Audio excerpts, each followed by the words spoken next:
आर्थिक संकट से जूझ रहे पाकिस्तान को एक और बड़ा झटका लगा है। विश्व बैंक ने पाकिस्तान को कर्ज देने का फैसला अगले वित्त वर्ष के लिए अब टाल दिया है। पाकिस्तान के लिए पीओके को बचाए रखना कैसे नामुमकिन हो गया, उसे वर्ल्ड बैंक से आ रही एक ब्रेकिंग न्यूज से आप समझिए। और गुर्बत फिर बढ़ने लगी है। मौशी तरक्की के फवायद सिर्फ अशराफिया तक महदूद हैं। पाकिस्तान अपने साथी मुल्कों से बहुत पीछे रह गया है। माजी में गुर्बत में खातिर खा कमी हुई जो अब फिर सर उठा रही है। पाकिस्तान चौथे नंबर पे आ गया माशाल्लाह। तो पाकिस्तानियों को मुबारक हो कि कर्जा मांगने में हम चौथे नंबर पे आ गए। अब हम ऑफिशियली अगर भिखारी कंट्री सर्च करें गूगल पे तो पाकिस्तान ही आएगा, मुझे यही लगता है। वर्ल्ड बैंक के पाकिस्तान का उन्होंने कहा जी माशी मॉडल नाकारा हो चुका है।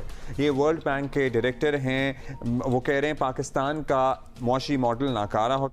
आलमी बैंक ने पाकिस्तानी मईशत पर रिपोर्ट जारी कर दी है। रिपोर्ट के मुताबिक पैदावारी सलाहियत में इस्लाहात और लेबर फोर्स में खवातीन की शमूलियत के बगैर पाकिस्तानी मईशत तरक्की नहीं कर सकती। हमारे साथ का जो इंडिया है वो उसकी इकोनॉमी भी कुछ भी नहीं थी। वहाँ के लोग आईटी में इन्होंने अपनी इकोनॉमी इतनी हाई कर ली है, बिल्कुल बहुत आगे जा चुके हैं। हमसे समझ लो 50-60 साल वो भी आगे जा चुके हैं। आमदन समझ लिया है और जज्बात की रौ में बहते हुए एक बार फिर नारा लगाया कि देखो देखो कौन आया, शेर आया। 9.5 करोड़ पाकिस्तानी गरीबी में डूब चुके हैं, वर्ल्ड बैंक ये कह रहा है। देखिए मीडिया रिपोर्ट्स के अनुसार पाकिस्तान को विश्व बैंक से 1.1 अरब डॉलर का कर्ज मिलना था, लेकिन विश्व बैंक ने उसे अगले वित्त वर्ष के लिए टाल दिया है। यही नहीं, ये ब्रेकिंग न्यूज अब TV9 भारतवर्ष पर आपके सामने।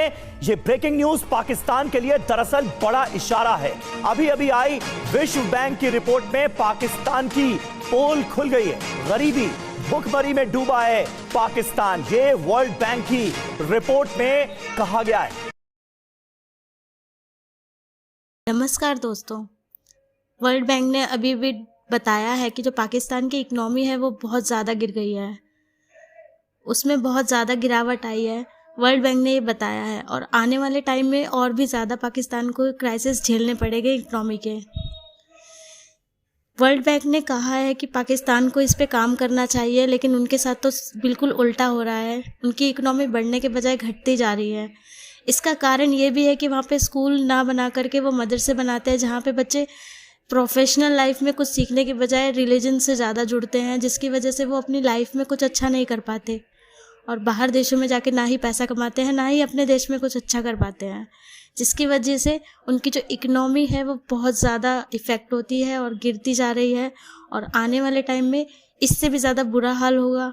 शायद उनको जैसे नेशनल लेवल पे उनको भीख मांगना पड़ता है, उनको रियल लाइफ में भी उनके साथ ये चीज़ें होंगी। तो इस चीज़ के ऊपर उन्हें ध्यान देना चाहिए, वर्ल्ड बैंक का कहना है। और बाकी चलते हैं, क्या रिएक्शन है पाक मीडिया का इसके बारे में, चलते हैं पाक मीडिया की ओर। तो देखो देखो कौन आया, शेर आया, शेर आया के नारे हलक में कहीं फंस गए। इन हालात में मेरे छोटे कायद ने मौशी महाज संभाला और IMF को बताया कि हम मांगने वाले नहीं हैं लेकिन मजबूरी है। मेरे छोटे कायद की कोशिशों से पाकिस्तान को IMF से 9 माह के लिए 3 अरब डॉलर का कर्जा मिल गया। कर्जा मिलने पर मेरे वजीर आज़म और उनके वजीर खजाना ने कौम को मुबारकबाद दी।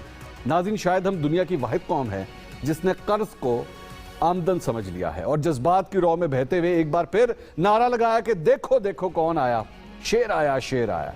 और IMF ने कहा है कि अगर आप लोगों ने जिस चीज की कमिटमेंट की है, अगर उस कमिटमेंट्स को पूरा नहीं किया गया तो आइंदा इससे भी ज्यादा सख्त कंडीशंस आपको देखने को मिलेंगी। अच्छा, IMF ने क्या क्या वार्निंग्स दी हैं वो थोड़ा सा आपको बताना है। और वो ये कह रहे हैं कि उन्होंने अनाउंस किया है कि हमारी कंडीशंस के ऊपर अगर अमल नहीं किया गया तो फिर आप लोगों की खैर नहीं है। हम काम नहीं करते, हम बस सिर्फ कहते हैं उधार का पैसा पकड़ेंगे।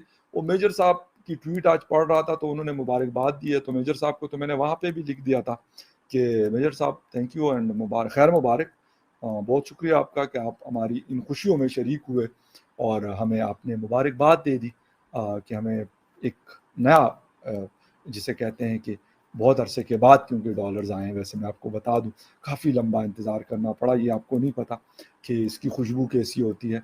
आप क्या जाने भाई, ये हमसे पूछें। पाकिस्तान चौथे नंबर पे आ गया माशाल्लाह। तो पाकिस्तानियों को मुबारक हो कि कर्जा मांगने में हम चौथे नंबर पे आ गए।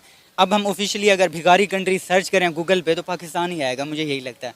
पहले ही सब लोग हमें कहते हैं कि हम ऑफिशियली भिखारी बन चुके हैं, हम कटोरा लेकर हर जगह मांगने पहुंच जाते हैं, इसलिए हमें कोई बुलाना, हमसे बात करना पसंद नहीं करता। और अब तो ये साफ साफ कह दिया गया है कि जी पाकिस्तान IMF का चौथा बड़ा मकरूज बन गया है। मतलब कितनी बड़ी शर्मिंदगी की बात है हमारे लिए। अब इसमें कुछ लोग कहेंगे जी कर्ज़ा सारे मुल्क लेते हैं, इवन अमेरिका जो है उसका कर्ज़ा हमारे से ज़्यादा होगा। मगर ये बात जानने की कोशिश करें, पाकिस्तानियों को कहूँगा कि हर कंट्री जो कर्ज़े लेता है वो उसको इन्वेस्ट करता है। आप बिज़नेस में इन्वेस्ट करते हो, आप अपनी जो स्टेट की कंपनीज़ होती हैं, ठीक है, उनमें इन्वेस्ट करते हो ताकि थोड़ा सा कर्ज़ा लेके उसके ऊपर प्रॉफिट जनरेट करो, कर्ज़ों को रीपे करो और मुल्क की जो GDP है, अनएम्प्लॉयमेंट है, जो बिज़नेस ग्रोथ है वो आगे जाए। हम क्या करते हैं, हम कर्ज़ा लेते हैं और उसको डुबा देते हैं, ठीक है। बाद में जब वापस करना हो तो एक और मुल्क से हम उधार लेते हैं। तो हमारा सीन ये हो रहा होता है, हम उसका अच्छा यूज़ नहीं करते। साइम, हमने ये कर्जा वापस कैसे करना है? पहले ही हमारे पर IMF का $7.4 बिलियन का कर्जा था, 3 बिलियन और हमने ले लिया, 10 बिलियन हो गया। काम हमारे पास कोई है नहीं, एक्सपोर्ट हम कर नहीं रहे, कारोबार बंद पड़े हैं। तो ये कर्जा वापस किस तरह करना? और IMF ने जितनी सख्त शराइत रख कर ये कर्जा दिया है, आपके सामने अवाम ने तो अभी से ही रोना शुरू कर दिया है। कर्ज़ा स्लोली हम, जैसे न्यूयॉर्क में हमारा जो PIA का होटल था बहुत बड़ा, वो हमने सेल कर दिया। एक कौम जब अपाहिज हो जाती है, जब वो फुल दिवालिया हो जाती है, तो नज़र आता है कि वो अपने एसेट्स बेचना शुरू कर देती है। अब हम अपनी जो पोर्ट्स थी वो लीज़ पे बेच रहे हैं, बहुत ही सस्ते पे। लीज़ पे बेचने की बारी तब आती है जब आप खुद अपना कंट्री आपका जो होता है वो उसे यूटिलाइज अच्छे तरीके से करना नहीं जानता, फिर आप और कंट्रीज़ को देते हो। मगर हमारी सिचुएशन ये है कि हम बहुत ही सस्ते में उनको वो कर रहे हैं, ठीक है। हमारा जो PIA जो है वो उसकी हालत देख लें आप, स्टील मिल हम बेचने पे हैं, पता नहीं बेच दी है मेरे ख्याल में, ठीक है। तो हम कंट्री की ये हालत आ गई है कि अब एसेट बेचना शुरू कर दिया है, ठीक है। तो कर्ज़े वापस करना तो दूर की बात है, कर्ज़े उल्टा ले रहे हैं हम वापस, तो फ्यूचर जनरेशन देखेंगे, ठीक है। फ़िलहाल की जो ये हैं जो लीडरशिप है वो बस कर्ज़े लेती जा रही है। यही बात तो मैं आपको कह रही हूँ कि हम कर्जे लेते तो जा रहे हैं, इन्हें उतारना किस तरह है? कहा जा रहा है कि पाकिस्तान जो है वो बिकने पे आ जाएगा। पाकिस्तान के असास से आपके सामने, आपने भी खुद ही बताया कि जिस तरह PIA हमारी कराची की बंदरगाह हो गई, हम इनको बेच रहे हैं, लीज पर दे रहे हैं, बड़े घाटे के सौदे पर। तो क्या लगता है अनकरीब पाकिस्तान का फ्यूचर क्या देख रहे हैं आप? पाकिस्तान का फ्यूचर अब देखें, पाकिस्तान रिग्रेशन में जा रहा है, ठीक है। उसकी जो मतलब अगर ग्राफ में देखें तो वो डाउनवर्ड जा रहा है, और अगर इसी तरह चलता रहा, मैंने पहले भी काफ़ी बार कहा है कि जनरल याह्या खान ने कहा था कि बांग्लादेश की सिचुएशन बहुत ही फ़ाइन है, उससे जब पूछा गया, और 1 हफ्ते 10 दिन बाद जो बांग्लादेश है टूट गया। तो अगर हमारी लीडरशिप हमें ये चूरन बेचती है कि Pakistan is perfectly fine, IMF ने बेल आउट पैकेज दे दिया इतने लंबे अरसे बाद, इतनी सारी मीटिंग्स होने के बाद, तो इसमें हम ये नहीं कहेंगे कि वो ठीक है, चाहे वो मिलिट्री हो, चाहे इस्टेब्लिशमेंट हो, या हमारी जो सिविल पॉलिटिशियंस हों। ये अगर चूरन बेच रहे हैं कि पाकिस्तान ठीक हो जाएगा, डरने की बात नहीं है, मैं इस चीज़ से एग्री नहीं करता। पाकिस्तान अगर इसी लाइन में चलता रहा तो अगले 15-20 साल तक ये सिविल वार में चला जाएगा। देखें, सोवियत यूनियन बहुत ही बड़ा था, जब उसमें इकोनॉमिक कोलैप्स आया तो वो टूट गया, डिफरेंट जो नेशंस थी वो टूट गई। पाकिस्तान में ये नहीं है कि जैसे बांग्लादेश में एक ही लैंग्वेज बोली जाती है, पाकिस्तान में डिफरेंट एथनिसिटीज़ रहती हैं, पश्तून हैं, बलोच हैं, मुहाजिर, सिंधी, पंजाबी। तो जब एक मुख्तलिफ़ कौमें इकट्ठे तब रहती हैं जब उनकी फ़ाइनेंशियल हालत ठीक होती है। अगर घर के हालात ठीक नहीं होंगे तो आपस में भाई लड़ना शुरू कर देंगे। पाकिस्तान की हालत बुरी है तो ये जो एथनिसिटीज़ हैं ये डिवाइड होंगी, यहाँ पे सिविल वार होगी, लोग अपने हकूक़ मांगेंगे, जो कि अब हो रहा है। इमरान खान की पार्टी देखें, वो मुल्क में धरने कर रही है। अगर पश्तून देखें तो वो मंजूर पश्तीन, वो उनको लीड कर रहा है। बलूचिस्तान में इंसर्जेंसी पिछले 60 ईयर से चल रही है। कराची के हालात आप देखें।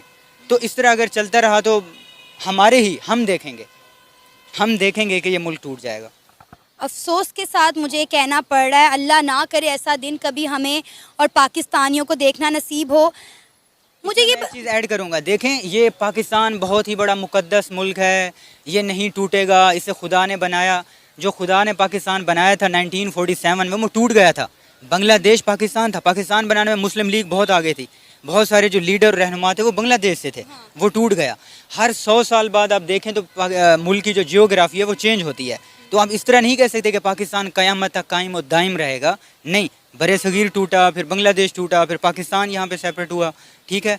तो अगर हालात ऐसे हुए, इनको सुधारा ना गया, इसमें बहुत बड़े पैमाने पे रेफॉर्मेशन ना की गई, तो मुल्क बहुत वो हो जाएगा। अच्छा।